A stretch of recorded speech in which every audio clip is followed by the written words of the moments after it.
రాష్ట్రంలో కూటమి ప్రభుత్వం కొలిం తీరిన తర్వాత మెగా డిఎస్సి ఫైల్పై మొదటి సంతకం పెట్టినటువంటి ముఖ్యమంత్రి ఆ పోస్టుల నియామకంలో పారదర్శకంగా కాకుండా పూర్తి స్థాయిలో దగా చేశారని అభ్యర్థులు ఆరోపిస్తున్నారు.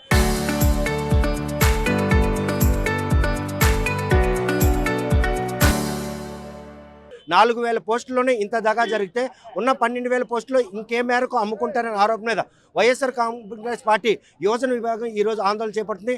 ప్రశ్న ఆందోళనలో పాల్గొన్నట్టు కొంతమంది మహిళలు కూడా ఉన్నారు. చూస్తే కనుక ఏ విధంగా తీసుకోవచ్చు ఈ మెగా డిఎస్సిలో దగా ఎక్కడ జరిగింది? అసలు మెగా డిఎస్సి అంటేనే దగా. ఏం చేశారు అసలు? ఈ యువతకి ఏం చేశారు? ఈ విద్యార్థులకి ఏం చేశారు? నిరుద్యోగాలు ప్రభుత్వ ఎన్నో పోస్టులు ఖాళీగా ఉన్నప్పటికీ ఇప్పటికీ కూడా భర్తీ చేయలేదు. ఈ డిఎస్సి మీద ఏదైతే ఈ కుట్ర జరిగిందో ఇదంతా కూడా దీని మీద నిష్పక్షపాతంగా విచారణ అన్నది జరగాలి. అది జరిగి ఆ విచారణ చేసి ప్రజలందరికీ తెలియజేసేలా చేయాలి. ప్రశ్నలు అడిగిన వాళ్ళని తప్పు పట్టడం కాదు, ప్రశ్నించే వాళ్ళు ఎందుకు తప్పుపడుతున్నారు వాళ్ళని తప్పట్టే కంటే మీరు ఆ ప్రశ్నలకి సమాధానం చెప్పాలని ఈ ప్రభుత్వానికి మేము డిమాండ్ చేస్తున్నాం. అలాగే నిరుద్యోగులకి ఖచ్చితంగా క్యాలెండర్ అనేది రిలీజ్ చేయాలి. వాళ్ళకి నిరుద్యోగ క్యాలెండర్ రిలీజ్ చేసి డిఎస్సిని వెంటనే విచారణ చేయాలి. ఉద్యోగాల్ని భర్తీ చేయాలి. నిరుద్యోగాల భవిష్యత్తుతో రాజకీయ ఆటలు ఆడకూడదు. లోపాలను ఎత్తి చూపుతున్నా కూడాను ప్రభుత్వం నుండి ఎవరూ కూడా స్పందించకుండా సంబంధిత అధికారులు ఈవేళ పారదర్శకంగానే ఉపాధ్యాయ నియామకాలు జరిగాయనే మాటల్లోనే ఏమైనా పొంతన ఉందా? ఖచ్చితంగా ఉంది. వాళ్ళు అసలు ఈ ప్రభుత్వం అన్నది ఏమి కూడా డిఎస్సి కాదు,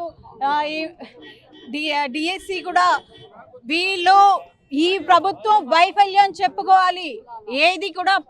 ఏది సరిగ్గా చేయకుండా ఈ ప్రభుత్వం వైఫల్యం పొందిందని మేము ఈరోజు శ్రీకాకుళం జిల్లాలోని ఈ విద్యార్థి విభాగం కానీ యువత విభాగం వీళ్ళందరూ కూడా స్వరూప్ గారు అలాగే పృథ్వీ గారు ఆధ్వర్యంలో మేము అందరూ కూడా మా మహిళా విభాగంలో కూడా చాలామంది పాల్గొనడం జరిగింది. పెద్ద ఎత్తున మేము వైఎస్ఆర్సీపీ తరఫున అందరి యువత తరఫున మేము ఈరోజు ప్రశ్నిస్తున్నాం.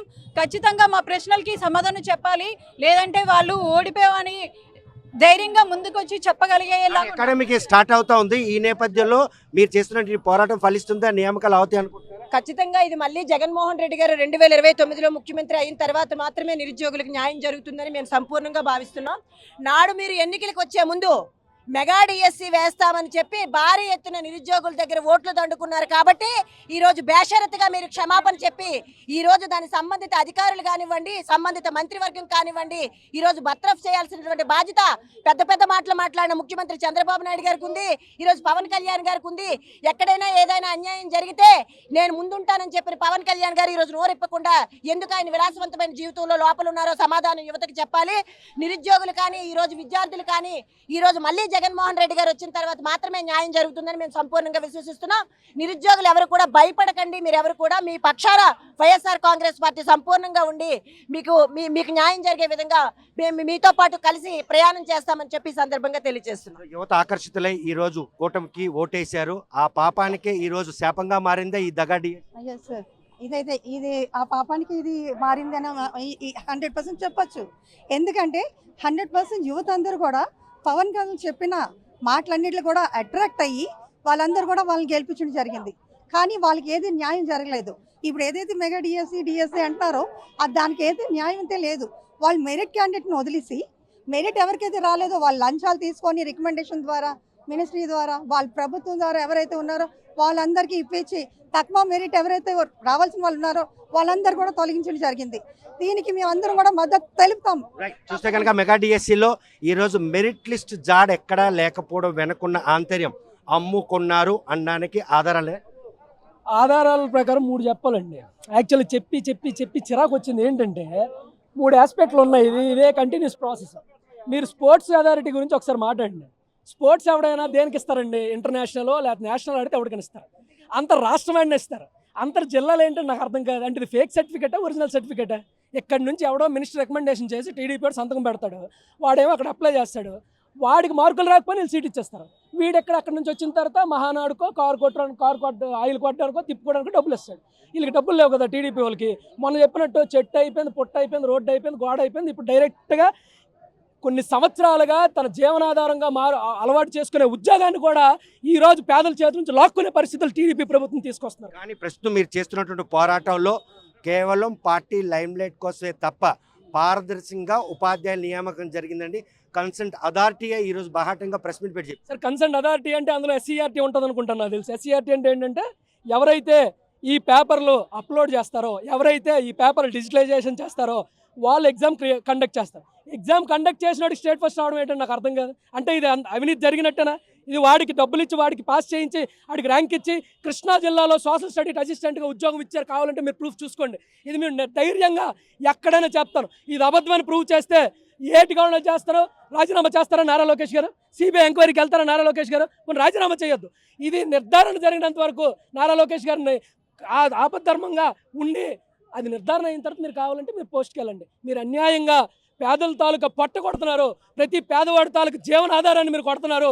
ప్రతి ఒక్కరు చూస్తారు. ఒకప్పుడు రోజులు అనుకుంటున్నారు మీరు, మీడియా లేదు, ఎవడు చెప్పడం. ఈ కాదు పరిస్థితులు. ప్రతి ఒక్క కన్ను అబ్జర్వ్ చేస్తుంది. ఈరోజు మీరు చేస్తున్న తప్పు రేపు 100 దెబ్బలు తగులుతాయి. మేము దానికి ఫస్ట్ పురుడు పోసుకుంది మా వైఎస్ఆర్సీపీ పార్టీలో. మొదటి అడుగు మేము వేసాం. దీనికి ఇంకేమీ కాదు. మీరు చెప్పినట్టు ఈరోజు మొదటి 10 ర్యాంకుల్లో ఒక మాట చెప్తాను.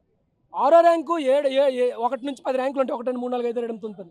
6వ ర్యాంక్ అడిగి మెసేజ్ వెళ్ళిందట, 8వ ర్యాంక్ అడిగి వెళ్ళిందట, 7వ ర్యాంకులకి వెళ్ళలేదు. ఏరా బాబు వెళ్ళలేదు, డబ్బులు ఇవ్వలేదు. డబ్బులు ఇస్తే వెళ్తాయి, డబ్బులు ఇవ్వకపోతే ఏంటి? మనం 100వ ర్యాంకో 200వ ర్యాంకు అంటే మనం మాట్లాడుకుందాం 16,000 ఉద్యోగాల్లో. 7వ ర్యాంక్ ఒకటి రాకపోతే ఇది డైరెక్ట్గా అవినీతి అని మనకు కనిపించట్లేదా? చిత్తశుద్ధి ఉందా? నిజంగా లోకేష్ గారు మీకు చెప్తున్నా, మొన్న ఏదో మహానాడులో డైలాగ్ కొట్టారు, బోత్ ఆర్ నాట్ సేమ్ అని. నిష్పక్షపాతంగా ట్రాన్స్పరెన్సీగా ఉద్యోగాలు ఇచ్చింది మా వైఎస్ఆర్సీపీ పార్టీ. మీలాగా డబ్బులు కమ్ముడు పోలేదు. Both are not same. ప్రతి పరిస్థితుల్లో పేదవాడికి అండదండగా ఉంది, విద్యార్థులకు అండదండగా ఉంది, అవ్వాతాతలకు అండదండగా ఉండే పార్టీ వైఎస్ఆర్ పార్టీ. మీలాగా ప్రతి ఒక్కరు పట్టగొట్టే పార్టీ మాది కాదు. Both are not same. ప్రతి ఒక్కరిని కూడా అరెస్టులు చేస్తారని చెప్పి, మిమ్మల్ని కొడతామని చెప్పి రౌడీయిజం చేసి మా వైఎస్ఆర్సీపీ ప్రశ్నిస్తుంటే మీరు కింద గడుస్తున్నారు. ఇదే మా ప్రభుత్వంలో ఏ ఒక్కరికైనా మేము ప్రశ్నించామా? మీరు ఏది చూసుకున్న గత 5 సంవత్సరాలు ఎవరు ప్రశ్నించలేదు. Both are not same. గొడ్డల పార్టీ అని రౌడీయిజాలని మాకు చెప్తున్నారు. మీరంతా మేము అంతే సార్. మా గవర్నమెంట్, మా అధికారంగా ఉన్న మా జగన్మోహన్ రెడ్డి గారు మాకు ఏం చెప్పలే. మీకు సత్తా ఉంటే మాకు లేదా? నేనేం గొడవలకి పూనుకోలు చేయట్లేదు, కానీ మీకు సత్తా ఉంటే మేమేమి పువ్వులు గట్టి పెట్టుకొని రాము. మేము కూడా రెడీగా వస్తాం. జాగ్రత్తగా ప్రతి పేదవాడికి అందిన అవకాశాన్ని మీరు ఇస్తే పద్ధతిగా ఉంటుంది. లేకపోతే రోడ్ల మీదకి ఈడ్చుకొచ్చి పిల్టు పట్టుకొని లాగే పరిస్థితులు వస్తే టీడీపీ గవర్నమెంట్ గుర్తుపెట్టుకోవాలని చెప్పి తెలియజేసుకుంటూ సెలవు తీసుకుంటాం.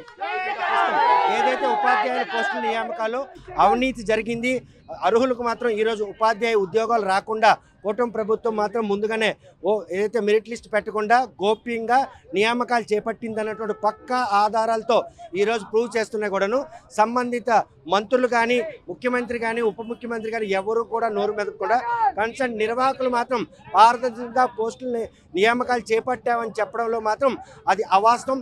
ఈ విషయంలో మాత్రం గత 5 ఏళ్ళలో వైఎస్ఆర్ కాంగ్రెస్ పార్టీలో ఇచ్చినటువంటి ఉద్యోగాలు మాత్రం పారదర్శకంగా నియామకం జరిగింది. అక్కడ ఎక్కడ కూడా లంచానికి తావు లేకుండా కేవలం ఉపాధి కల్పనలో భాగంగా ఉద్యోగ భద్రతను కల్పించాం. కానీ కూటమి ప్రభుత్వం డిఎస్సిలో మాత్రం అభ్యర్థులకు దగా చేసింది, పోస్టులు అమ్ముకుందన్నటువంటి వారి ఆరోపణల వెనుక ఈరోజు సమగ్ర దర్యాప్తు నిర్వహించిన తర్వాతే నియామకాలు చేపట్టాలని వారు మాత్రం ఈరోజు పోరుబాటు పట్టారు. మరి ఈ విషయంలో కూటమి ప్రభుత్వం యూటర్న్ తీసుకుంటుందా, లేకపోతే యథేచ్ఛగా మిగిలిన 12,000 పోస్టులు కూడా అభ్యర్థులు ఉపాధ్యాయులు నియమిస్తుందా లేదనే విషయం వేచి చూడాల్సిందే. వీడియో జర్నలిస్ట్ రామకృష్ణతో సత్యం, RTV శ్రీకాకుళం.